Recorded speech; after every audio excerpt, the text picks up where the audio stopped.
ये आकाशवाणी है। प्रस्तुत है कार्यक्रम सुर्खियों में। इसके अंतर्गत सुनिए जन विश्वास प्रावधान संशोधन विधेयक 2023 पर चर्चा।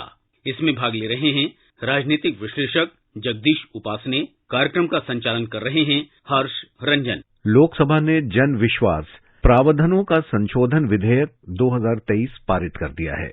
इस विधेयक का उद्देश्य रहन सहन और व्यापार करने में सुगमता को बढ़ावा देना है। विधेयक में 19 मंत्रालयों विभागों द्वारा प्रशासित 42 केंद्रीय अधिनियमों में 183 प्रावधानों को अपराध मुक्त करने का प्रस्ताव है और ये बहुत ही एम्बिशियस बिल जिसको हम कहते हैं ये था। सबसे पहले ये जो जन विश्वास प्रावधानों का संशोधन विधेयक 2023 है, इसके बारे में बताएं कि ये दरअसल है क्या और कैसे ये व्यापार को और एक आम आदमी के जीवन को और सरल, सुगम, ईज ऑफ डूइंग बिजनेस की ओर ले जाएगा।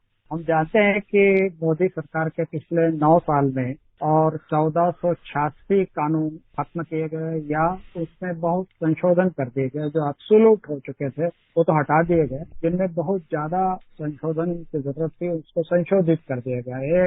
इस एक्ट के तहत 42 अभी कानूनों को और हाथ लगाया जाए और जो मेघवाल जी मंत्री हैं उन्होंने संसद में कहा कि 11 और कानून है जो औपनिवेशिक काल के हैं, एब्सोल्यूट हो चुके हैं, उनको भी हम जोड़ेंगे और इस तरह से इन कानूनों की संख्या जिन पर की सरकार उसका या तो खात्मा करेगी या उन कानूनों में ऐसे प्रावधान जो जीवन को, लोगों के जीवन में मुश्किलें पैदा करते हैं, के काम को कठिनाई में डालते हैं, उनके व्यापार में दिक्कत पैदा करते हैं, तो ऐसे कानूनों की संख्या 76 हो जाएगी। देखिए, टेलीग्राफ एक्ट में इसमें संशोधन इस विधेयक के तहत किया जा रहा है। तो जो टेलीग्राफ एक्ट है उसमें टेलीग्राफ वायर पोजेशन एक्ट, तो टेलीग्राफिक वायर अगर आपके पास आज है, जो कि आज ज्यादातर लोगों के पास होता है और वो पनिशेबल ऑफेंस है जब तक आपको ये सिद्ध करना पड़ेगा कि ये आपको कहाँ से मिला और किस लिए मिला, क्योंकि वो सरकारी कर्मचारी के अलावा टेलीग्राफ विभाग में काम करने के अलावा किसी के पास हो नहीं सकता।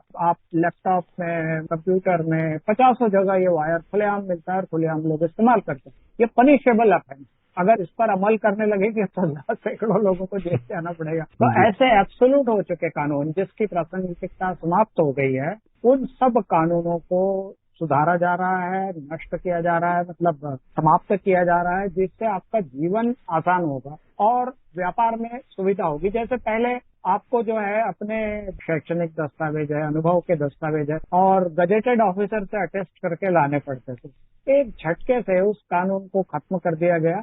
आप सेल्फ अटेस्टेड कॉपी कहीं भी ले जा सकते हैं और कहीं भी सबमिट कर सकते हैं।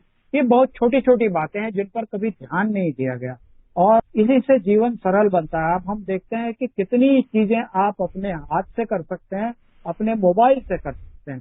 तो ये ईज ऑफ लिविंग है और ईज ऑफ डूइंग बिजनेस भी है, क्योंकि बिजनेस में भी इससे बड़ी मदद मिलती है कि आपको बिजनेस के भी कई कानून ऐसे हैं जिनमें कि सजा का प्रावधान, तो पेनाल्टी का प्रावधान था, भारी अर्थदंड होता था और छोटी सी गलती पर भारी अर्थदंड होता था। व्यापारी परेशान हो जाते थे, उद्योगपति परेशान हो जाते थे। तो सरकार ने इस विधेयक के जरिए उन कानूनों को, जो भारी अर्थदंड था उसको कम कर दिया, 10% के आसपास ला दिया, उसको मतलब समरूपता ला दी सब अर्थदंडों में। सभी प्रकार के कानूनों में जो अर्थदंड है उसमें एक रूपता उन्होंने ला दी। कहा 3 साल में अर्थदंड बढ़ेगा और मामूली जो बड़े अर्थदंड थे उसको सिंपल पेनाल्टी में डाल दिया और बहुत छोटी भूल रह गई तो उसको माफ कर दी। जी बिल्कुल। और अगर ये देखें, जिस बात का जिक्र आप कर रहे थे कि ये 5 तरीके से हैं जिसमें ये कम किया गया है। कुछ प्रावधानों में कारावास और जुर्माना दोनों को हटाने का प्रस्ताव रखा गया है, कुछ में कारावास को हटाने और कुछ प्रावधानों में जुर्माना बरकरार रखने का प्रस्ताव है, जबकि कुछ में कारावास को हटाने और कुछ प्रावधानों में जुर्माना बढ़ाने का प्रस्ताव है। चौथा है, कुछ प्रावधानों में कारावास और जुर्माने को दंड में बदलने का प्रस्ताव है और 5वां अपराधों के शमन को कुछ प्रावधानों में शामिल करने का प्रस्ताव है, जिसकी आप चर्चा कर रहे थे, जो ऑब्सलीट हो गए हैं आज की डेट में। उनकी चर्चा करना व्यर्थ है क्योंकि टेक्नोलॉजी के माध्यम से हमारा देश आगे बढ़ चुका है, दुनिया आगे बढ़ चुकी है और इससे क्या है कि सरकारी कर्मचारियों में भी जो एक डर का भाव होता था कि हम ये काम करें या न करें, कहीं ऐसा तो नहीं कि ये जेल हो जाएगी हमें, क्या उनको भी इससे बहुत राहत मिलती दिख रही है? हाँ, निश्चित रूप से देखिए, पोस्ट ऑफिस एक्ट 1898 के सारे प्रावधान जो है जुर्माने वाले, पेनल्टी वाले, कारावास वाले थे, वो सब समाप्त कर दी। इससे आपको अंदाजा नहीं होगा कि छोटी छोटी चीजों के लिए पोस्ट ऑफिस एक्ट में और सजा का और जुर्माने का प्रावधान है। वो सारी चीजें समाप्त करने से एक आम आदमी का जीवन सहज होता है। जैसा वाणिज्य और उद्योग मंत्री पीयूष गोयल ने जब ये संशोधन विधेयक रखा तो उन्होंने कहा कि मोदी सरकार के कार्यकाल में 40,000 से ऊपर ऐसे कानून, प्रक्रियाएं और प्रावधान समाप्त किए गए हैं जो लोगों के आसान जीवन के लिए समस्याएं खड़ी कर रहे थे और उसके कारण व्यवसाय में भी बाधा आ रही थी। तो ये बहुत बड़ी उपलब्धि है और ये कानून संसद में 22 में पेश किया था। संसद में इस बार दिसंबर 22 में पेश हुआ था और संसदीय दोनों सदनों की समिति ने ये सुझाव दिए। ये सारे संशोधन विधेयक में शामिल किए गए जन विश्वास संशोधन अधिनियम में जो अब एक्ट बन गया है उसमें सदीय समिति ने शामिल किए। बल्कि इतना ही नहीं, उन्होंने केंद्र सरकार को, दोनों सदनों के विभिन्न दलों के सदस्य होते हैं उसमें, और उन्होंने केंद्र सरकार को सलाह दी कि जो राज्य सरकारें हैं और केंद्र शासित प्रदेश हैं उनके प्रशासन को, उनकी सरकारों को भी ये सलाह दी जाए, उनको प्रेरणा दी जाए कि वो इस जन विश्वास और कानून के तर्ज पर अपने यहाँ भी राज्य के जो कानून है, क्योंकि हम समवर्ती सूची में हैं, राज्य की अपनी कानून होते हैं, बहुत सारी उनकी अपनी प्रक्रियाएं हैं, तो उनमें जो सजा वाले, अर्थदंड वाले प्रावधान हैं वो खत्म करें। कई राज्यों में ये शुरुआत कर दी है और कई राज्यों में शुरुआत होनी बाकी है। तो मैं समझता हूँ कि देखिए, छोटी सी बात है, हम कॉलोनियल औपनिवेशिक काल के कितने ही कानून ढोर रहे थे जी। और उन कानूनों में लोग, जिनको ये पता होता था, बुनियादी तौर पर उन कानूनों का दुरुपयोग होता। मोदी सरकार ने बहुत ही बड़ी उपलब्धि मैं मानता हूँ, इसको लोग बहुत इतने कानूनों का अध्ययन करके उसमें लोगों के लिए, व्यवसाय के लिए समस्याएं खड़ी करने वाले प्रावधान ढूंढना और उनको दूर करना, उनको समाप्त करना या उनको संशोधित करना, ये कम बड़ी बात नहीं है। ट्रस्ट ऑफ डेफिसिट एक खड़ा हो जाता है कि क्या है, सरकार इतने इस छोटे से काम के लिए मेरे को सजा दे रही है। तो जो ये ट्रस्ट डेफिसिट है इसको दूर करने का काम इस अधिनियम ने किया। और प्रधानमंत्री जी ने कई बार ये नारा भी दिया है कि सबका साथ है, सबका विश्वास है। तो सबके विश्वास को बढ़ावा देने पर भी उनका लगातार जोर रहा है और शायद ये पहल भी जो बिल लाने का था और इसे पास कराकर कानून बनाने का है, ये भी उसी दिशा में हम एक और बड़ा कदम मान सकते हैं। प्रधानमंत्री नरेंद्र मोदी गुजरात के मुख्यमंत्री थे, तो उन्होंने गुजरात के राज्य के जो ऐसे कानून थे जो लोगों के जीवन को दूभर बनाते थे, उनके काम में कठिनाइयां, बाधाएं पैदा करते थे और जिनकी कोई जरूरत नहीं थी, तो उन्होंने उनको समाप्त किया। समाप्त करने के लिए जहां केंद्र की स्वीकृति की जरूरत थी, केंद्र को भेजा था, तो उसी को एक बड़े रूप में सारे देश में उन्होंने आते ही ये बात कही थी। प्रधानमंत्री बनने के बाद लाल किले से उनका जो पहला भाषण है, अगर उसको ध्यान से सुने तो उसमें ये बात भी कही थी, स्वच्छता अभियान शुरू करने के साथ ही, कि ऐसे कानून भी समाप्त करेंगे जो कि एब्सोल्यूट हो चुके हैं, औपनिवेशिक काल के हैं, लोगों के जनजीवन में बाधा पैदा करते हैं, लोगों को सहज और सरल जीवन जीने के बजाय लोगों को दौड़ाते हैं। अब तो आप मौखिक इंटरव्यू लेके लोगों की सीधी भर्ती कर लेते, इतना तक आपने कर दिया। तो इससे जीवन कितना सहज हो गया।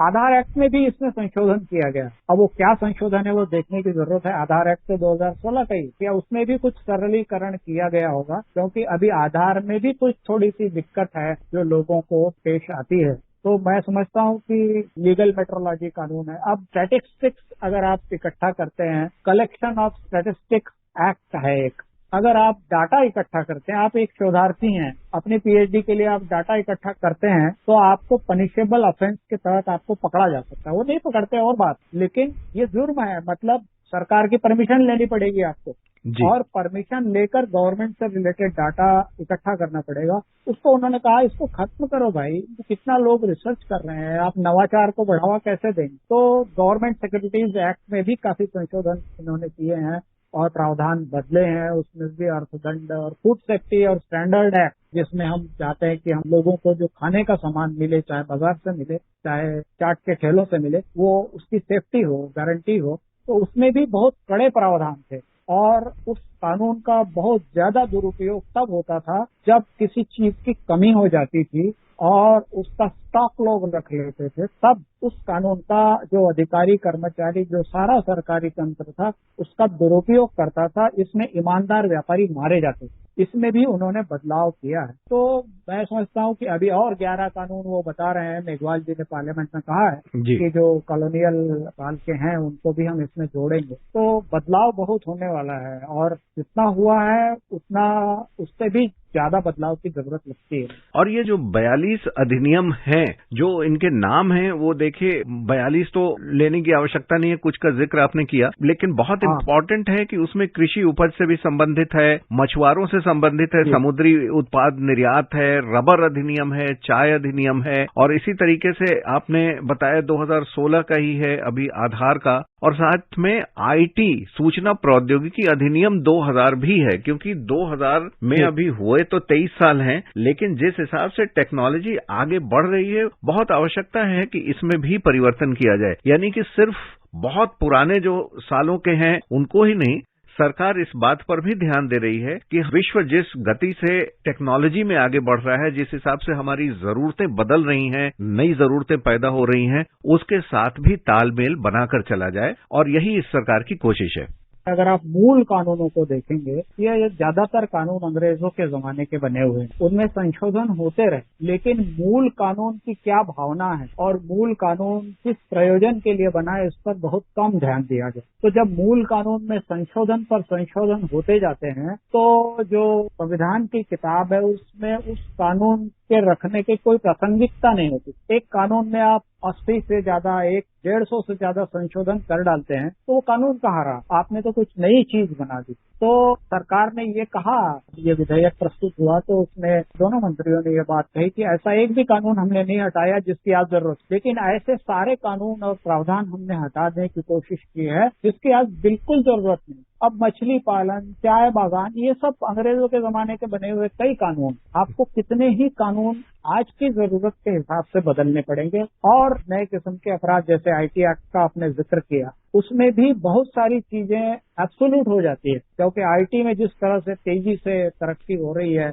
और नवाचार हो रहा है, तो उसमें उसके हिसाब से आपको कानून बनाते रहना पड़ेगा। हो सकता है कि वो मूल कानून समाप्त करके नया कानून बनाना पड़ेगा। तो स्टैट्यूट बुक में जब आप जाते हैं तो पता लगता है कि मूल कानून तो कुछ था, इसके संशोधन ही इतने अधिक हो गए कि उसका सारा स्वरूप बदल गया। तो इसलिए सरकार इस बात को तेजी से कर रही है कि जो खत्म हो गया है, जिसकी कोई जरूरत नहीं, उसको तुरंत हटाइए। जिसकी जरूरत है लेकिन जिसके कारण बाधाएं पैदा हो रही, जिसके प्रावधानों के कारण, उनको सरलीकृत कीजिए और लोगों का जीवन आसान बनाइए। ईज ऑफ डूइंग बिजनेस, मतलब इसका एक विस्तार की घोषणा की थी, प्रधानमंत्री मोदी ने भी की थी, तत्कालीन वाणिज्य और उद्योग मंत्री ने भी की थी। तब भी ये बात कही गई थी कि कानून और व्यापार के लिए जो भी कोई निरर्थक बाधाएं खड़ी करने वाले प्रावधान होंगे, उनको हम खत्म करेंगे। और आप जिक्र कर रहे थे कि कितना पुराना है, सूचना और प्रसारण मंत्रालय से संबंधित प्रेस और पुस्तक पंजीकरण अधिनियम, ये 1867 का है। आप सोचिए कि लगभग 150 साल होने को आ गए। इसी तरीके से सिनेमैटोग्राफी अधिनियम, अब मोबाइल के आ जाने से, कैमरा टेक्निक बदल जाने से सब कुछ बदल गया। ये 1952 का है। 52 का है और एब्सोल्यूट है। इसमें अनेक प्रावधान ऐसे हैं कि आपको और हमको जेल हो सकती है, आप उसको बदलेंगे नहीं तो क्या होगा। तो देखता ही नहीं था कोई, संशोधन पर संशोधन हम संविधान में किए जा रहे थे और बहुत सारे लोग संविधान का नाम लेते रहते हैं, लेकिन संविधान से बने कानूनों में जो चीज बदली जानी चाहिए थी वो अब बदली जा रही है। पिछले 9 वर्ष के मोदी जी के कार्यकाल में बहुत बड़े पैमाने पर इसमें काम हुआ। 1560 तो अभी हो चुके हैं बदलाव, और जैसा पीयूष गोयल ने कहा कि 40,000 से बड़े बदलाव और कानूनों में, प्रावधानों में, प्रोसीजर्स में कर दिए गए हैं, और भी ये होंगे। देखिए, जब हम डेवलपमेंट की बात करते हैं, भारत को एक शक्ति बनाने की बात करते हैं, और जिस रास्ते पर हम चल रहे हैं, और मोदी जी ने तो अभी कहा कि हम 2027 तक कितने ट्रिलियन डॉलर की, $3 ट्रिलियन की इकोनॉमी हो जाएंगे, तो आपको उसके हिसाब से कानून बनाने पड़ेंगे। हमें पूरी उम्मीद है कि जन विश्वास विधेयक के पास हो जाने से, कानून बन जाने से, बहुत सारे ऐसे कानून जिनकी आज जरूरत नहीं थी वो हट गए हैं, लोगों में विश्वास बहाली हुई है, और देश अर्थव्यवस्था के मोर्चे पर और सामाजिक आर्थिक मोर्चे पर आगे बढ़ेगा। आपका बहुत बहुत धन्यवाद आकाशवाणी से बातचीत करने के लिए, जगदीश उपासनी जी। धन्यवाद। अभी आप सुन रहे थे जन विश्वास प्रावधान संशोधन विधेयक 2023 पर चर्चा। इसमें भाग ले रहे थे राजनीतिक विश्लेषक जगदीश उपासने। कार्यक्रम का संचालन कर रहे थे हर्ष रंजन। ये कार्यक्रम आकाशवाणी के समाचार सेवा प्रभाग द्वारा प्रस्तुत किया गया। इसे आप हमारे mobile app news on AIR और YouTube channel news on AIR official पर भी सुन सकते हैं।